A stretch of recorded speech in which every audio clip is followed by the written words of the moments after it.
ஆண்டவராகிய இயேசுவின் நாமத்தினாலே இந்த நல்ல காலை வேளையில உங்களை மறுபடியும் உங்களை வாழ்த்துகிறேன்.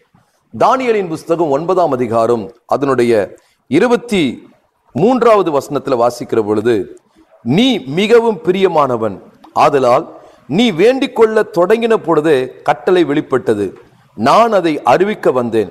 இப்பொழுது சொல்லுகிற வார்த்தையை நீ கவனித்து கேட்டு தரிசனத்தை அறிந்து கொள். இந்த வார்த்தை யார்கிட்ட சொன்னார்னா, தானியேல் கிட்ட சொல்லப்பட்டதான வார்த்தை. நம்ம யாக்கோபுனுடைய வாசஸ்தலத்தின் மேல் கர்த்தர் பிரியமா இருக்கிறார்னு முதல் நாள் தியானிச்சோம். நேற்றைய தினத்துல பெஞ்சமின் எப்படி கர்த்தருக்கு பிரியமா இருந்தான்னு சொல்லி பார்த்தோம்.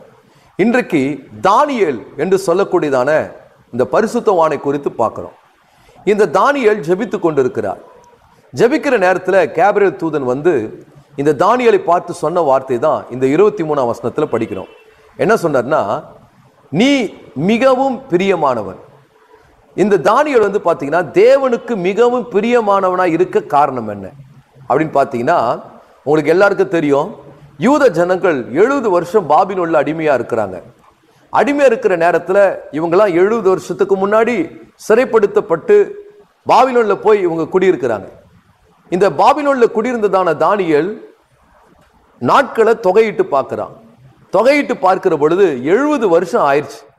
இந்த 70 வருஷத்தை கண்ட இந்த தானியேல் முழங்கால் படிட்டு 9ஆம் அதிகாரத்துல உபவாசம் இருந்து ரட்டுடுத்தி கொண்டு தேவ சமூகத்துல எருசலேமுக்காக அவன் ஜெபிக்கிறதை பார்க்கிறோம்.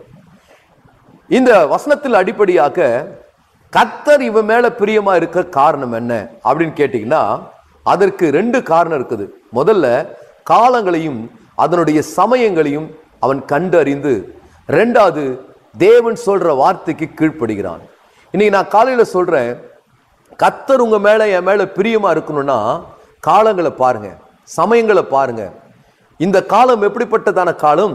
கிறிஸ்துவனுடைய வருகைக்குரியதான எதிர்நோக்கி பார்த்து கொண்டிருக்கிற காலம்.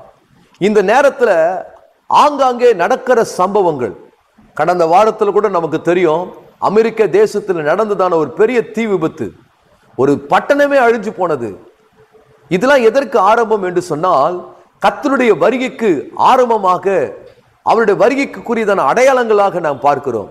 ஆகவே இந்த காலங்களும் சமயங்களும் நடக்கிற சம்பவங்களை பார்க்கிற பொழுது ஏனோ தானே இல்லாதபடி இந்த தானியேலை போல உபவாசித்து ரட்டுடித்து கொண்டு தேவ சமூகத்துல காத்திருக்கிற ஒரு அனுபவத்துக்குள்ள இருக்க வேண்டும் என்று கர்த்தர் விரும்புகிறார்.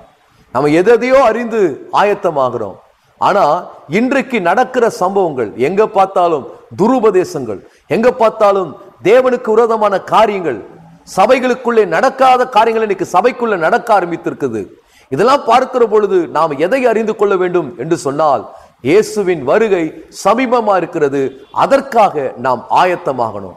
தானியேல் அப்படிப்பட்ட காரியத்தை செய்கிற பொழுதுதான் ஆண்டவர் தானியேலை பார்த்து சொல்லுகிறார், எனக்கு மிகவும் பிரியமானவன். ஒரு இடத்துல மட்டும் இல்ல, 3 இடத்துல இதே வார்த்தையை சொல்றார். 10ஆம் அதிகாரத்துல மட்டும் 2 முறை வருது, எனக்கு பிரியமான புருஷனே அப்படி சொல்றார். 2 முறை அந்த வார்த்தை, 3 முறை இந்த வார்த்தை எனக்கு பிரியமான என்று சொல்லி பயன்படுத்தப்படுகிறது. எனக்கு தேவனுக்கு பிரியமானவங்களை இருப்பதற்கு நாம் செய்ய வேண்டியது, காலங்களின் சமயங்களை அறிந்து இன்னும் பரிசுத்தத்தின் மேலே பரிசுத்தம் அடைந்து தேவனுடைய ராஜ்யத்தை எழுப்பி கட்டுவோம்.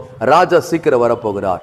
அன்பின் பரலோக பிதாவே, நாளில் கேட்ட இந்த வேத வாக்கியத்தின்படி கர்த்தர் நடத்தும், உங்க மகிமை வெளிப்படட்டும். இயேசுவின் நாமத்தில் ஜெபிக்கிறோம் நல்ல பிதாவே, ஆமென்.